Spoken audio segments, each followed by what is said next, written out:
Hi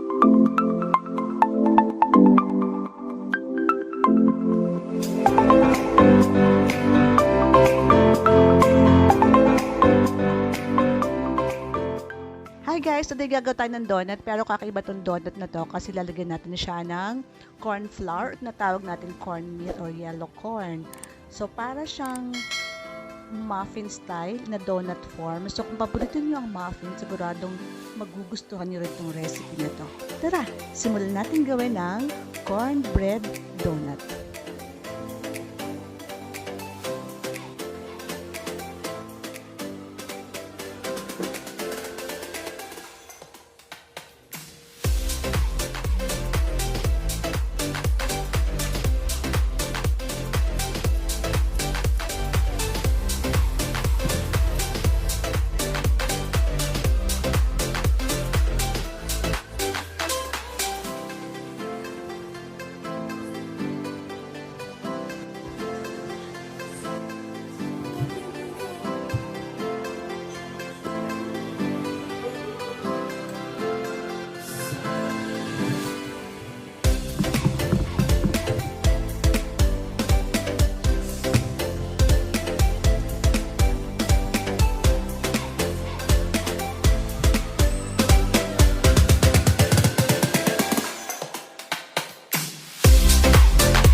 Wow!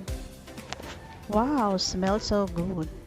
Ako na ba yung pagdating sa bread, mas gusto ko yung edge or yung dulo kasi mas feel kong kainin yung crust ng bread. Kaya etong donut na to, meron din siyang edge sa may bandang gitna. Kaya gustong gusto ko siya. Grabe, ang sarap-sarap niya. At yan po, thank you for watching. At sana po ay magustuhan niyo itong recipe na to. God bless and take care everyone.